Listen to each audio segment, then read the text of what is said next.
find out, and every conversation explores the art of thinking beyond the obvious. And today I have my special guest.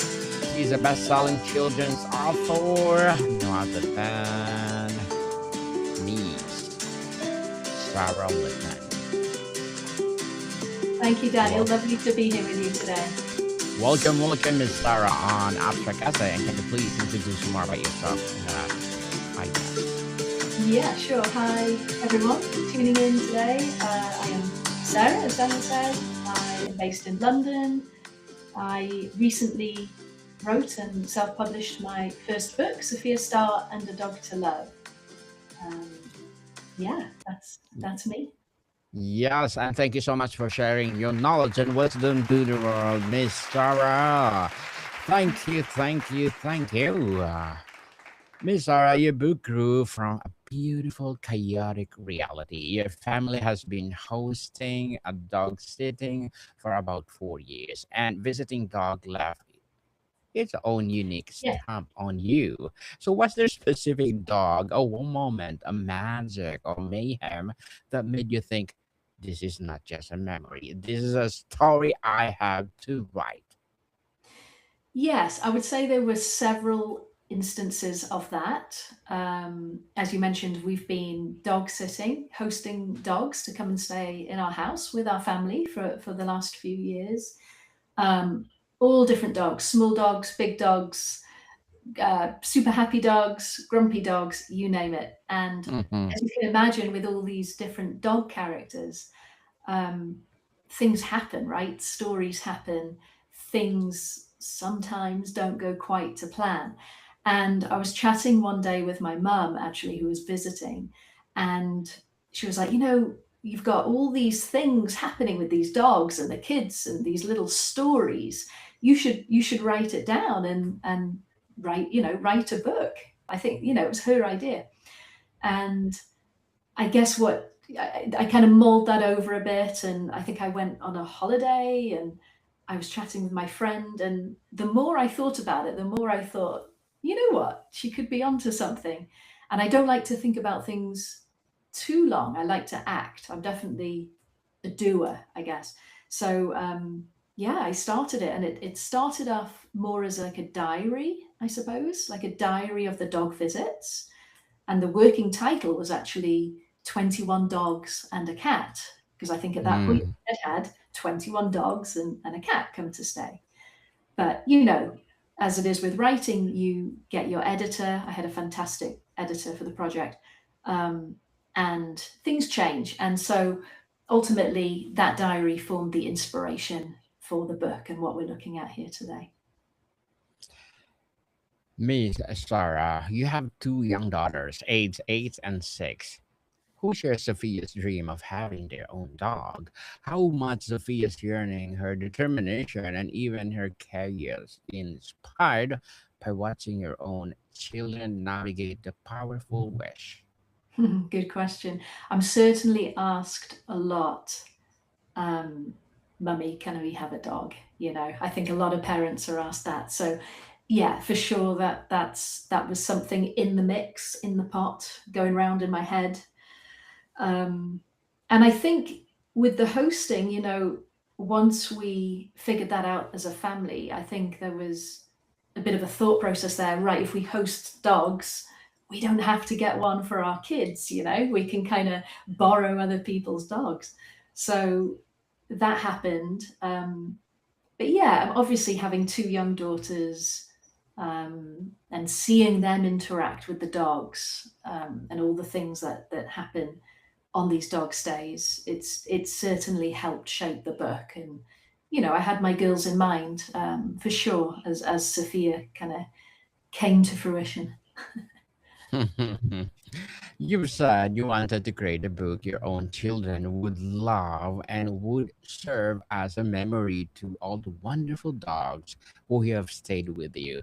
Now the book is out in the world. What has been like to see your family's private memories become a part of other children's reading experiences?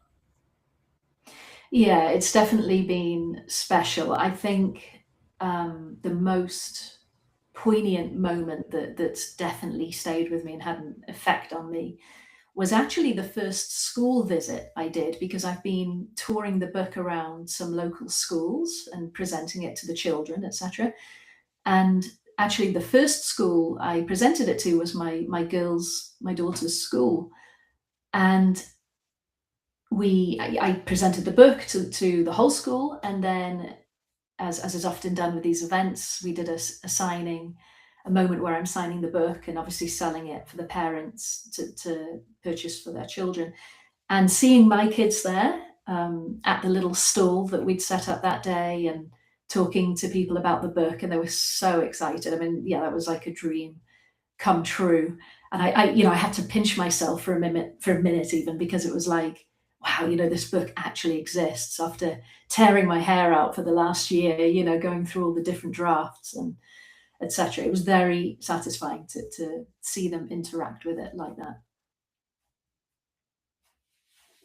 Satisfying indeed. Sophia Starr is described as enthusiastic and determined, yet refreshingly real.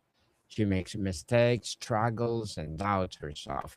Why is it important to you to create a protagonist who was not perfect, but who was always trying her best? Yeah. I think I had a lot of thoughts in my mind about who this who I hoped would be some sort of role model, if you like, for children, and what she would look like. And ultimately, I think my goal was to create a character that felt accessible to children. So someone who was inspiring, obviously, um, but just felt real, and had qualities that they would feel they could easily, go after to achieve similar things that she wants, and to show them ultimately that if you have a dream and you try hard and just work hard, sometimes those dreams come true. I'm a big believer in that.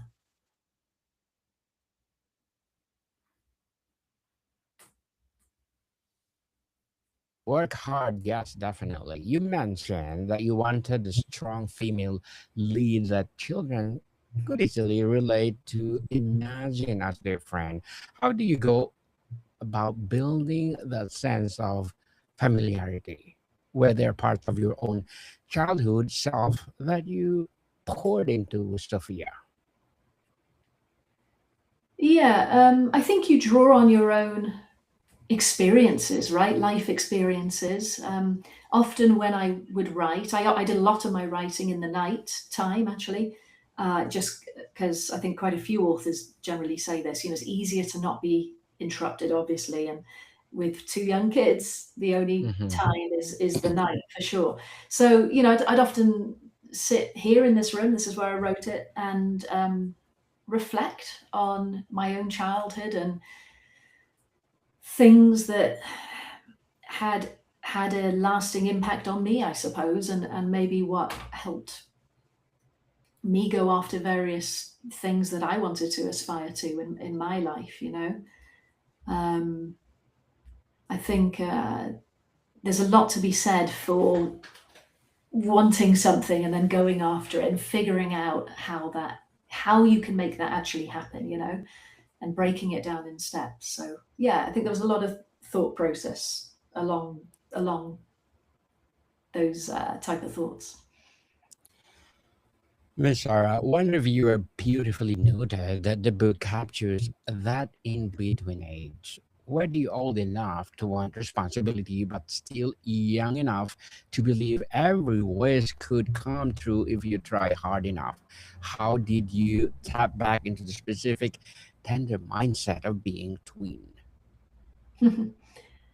I mean, my memories are pretty strong, I suppose. As a child, we moved a couple of times. So just quickly, I was born in the States and moved to the UK at a young age, moved back to the States for a lot of my teenage years, and then back to the UK again. And I think maybe, obviously, I've only got my own life to compare this to, but that's all I know. But I think maybe with the moving, sometimes memories maybe feel a little bit more etched in somehow. But I have quite vivid memories of being a tween and teen, and I badly wanted a dog. I can tell you, I really wanted a dog, and as I've talked about actually in my bio, I had a tennis coach in Florida when we lived there who had a half greyhound, half pit bull, gorgeous little dog. She was a beauty, and she's definitely one of my earliest memories of just loving a dog. She would come and stay. I'd take her in the park, and I have such vivid memories of her running through the park and always coming back to me. And I think a lot of that stuff has just stayed with me, and I feel like I've you know portrayed that, reflected that into the book. I think in some way. Definitely. Yeah. The dogs in your book, from Crystal the last episode to Zeus Chow Chow, are not just a props. They have distinct personality. How do you go about translating the real canon visitors in your life into these memorable characters? Ooh, good question. Um, Thank you.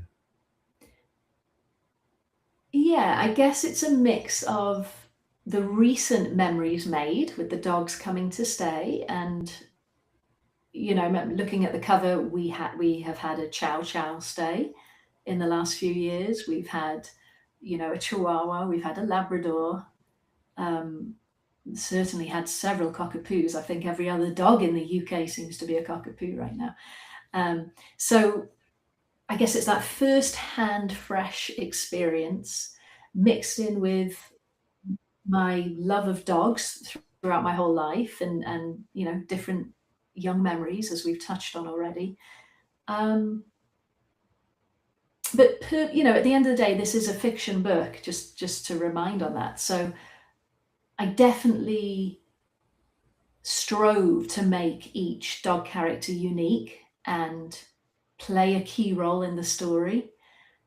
I had so much fun, especially writing about Zeus, the Chow Chow, because my mother actually lives in Wales, and there's all those dog memories up there as well. Taking dogs on the beach, and it's definitely something I tapped into. And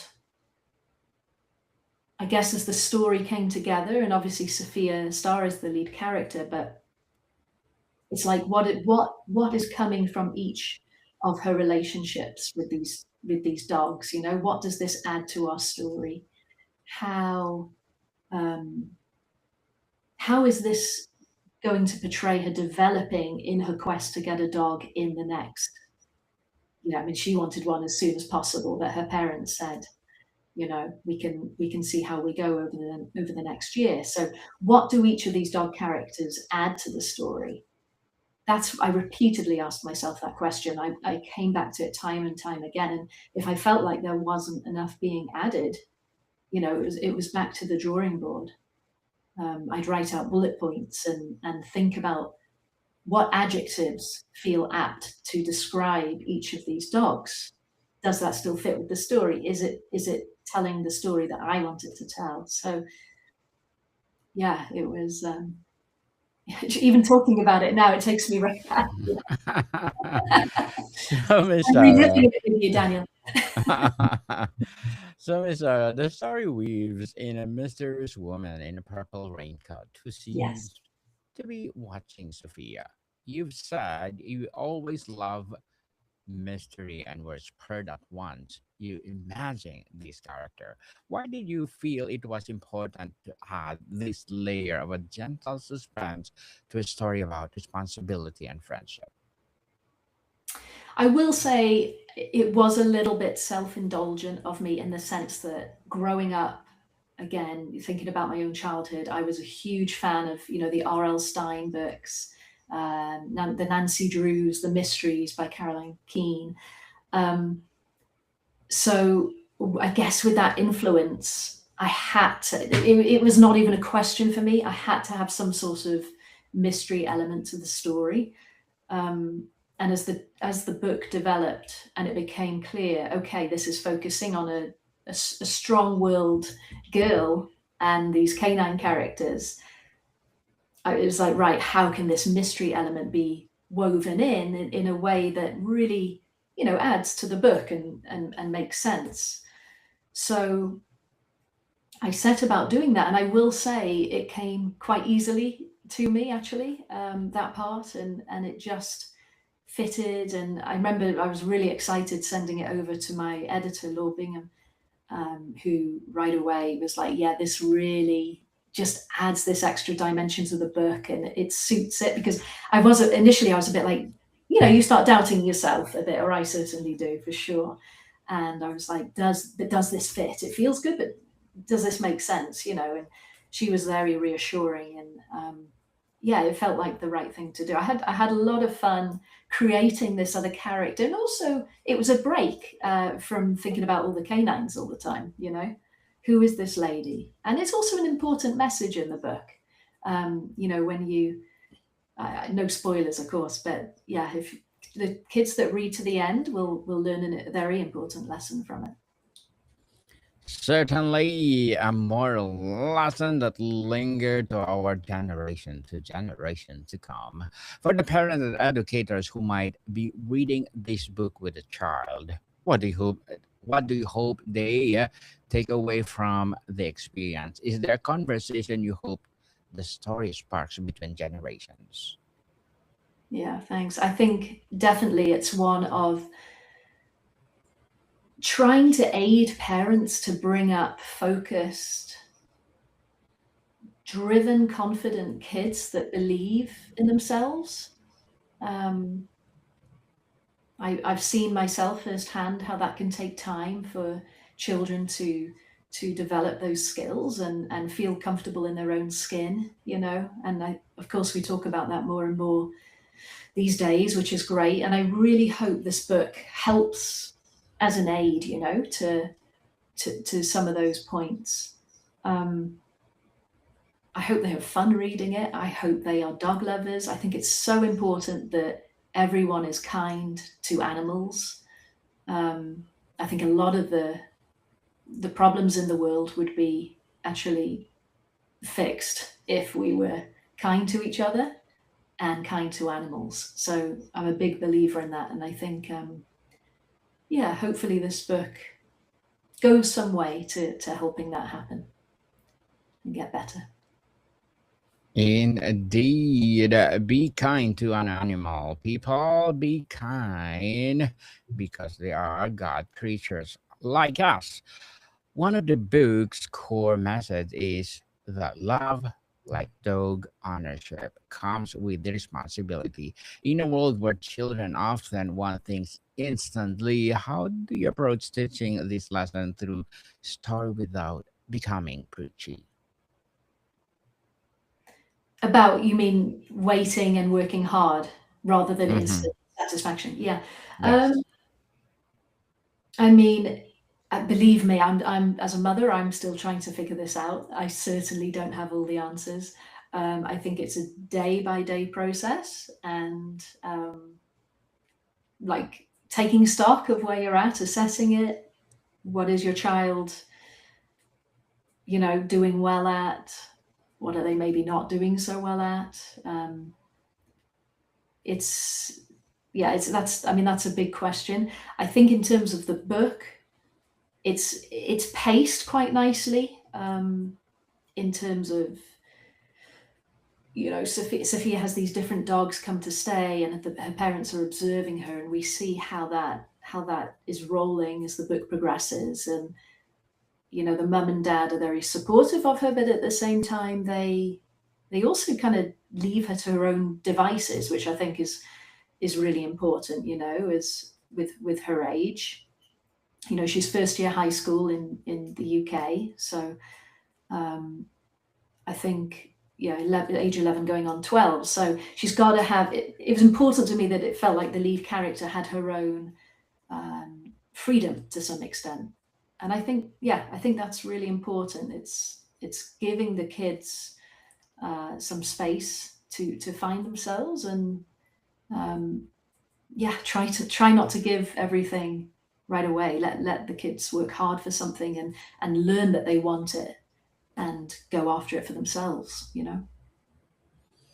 Very well said, Miss Sarah. And before we wrap up our discussion for today, I'm inviting you to please do listen to my other podcast, people, because my abstract essay is already in sixth season, abstract poetry in third season, and of course my book one on review in sixth season too, comedy 101 in fourth season, and of course my food 101 in sixth season as well. Geography 101, love letters, movie 101 review, music 101 are fifth season. Science 101, Sex 101, fourth season. Of course, my baby podcast, Trivia 101, Motivation 101, Spiritual Awakening 101, Entrepreneurship 101, Law 101, Mental Health 101, Coaching 101, and of course, my Bible Verses 101. Please listen to them wherever you listen your podcast. So, Miss Sarah, you've created a world that reviewers called heartwarming, cozy, and sweet, but also full of real shakes and emotions. If you could whisper one sentence from your book into the ear of every child who dreams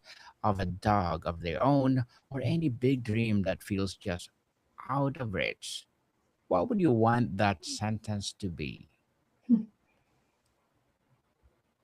Have a dream, work hard, and go after it.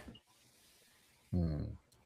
Work hard. Yes, people, definitely work hard for it and stop procrastinating. Do it now and share to the world, just like Miss Sarah. And congratulations for being a best selling author, hoping for more and more empowering books like this to be, well, best selling as well as award winning piece. So, Miss Sarah, can you please invite the listeners to support your book, your advocacy, or whatever projects that you are doing right now?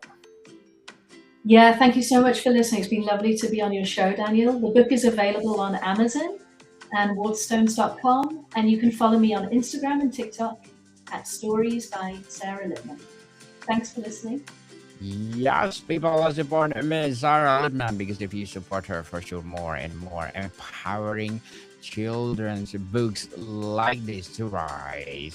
So I'm inviting you again to be part of my book 101 review, and let's support your Sophia Star and the dog to love. Okay, Miss Sarah, thank you so much for your time. Okay, thanks so much, Daniel. Thank you. Modicum people, see you soon. I'm gonna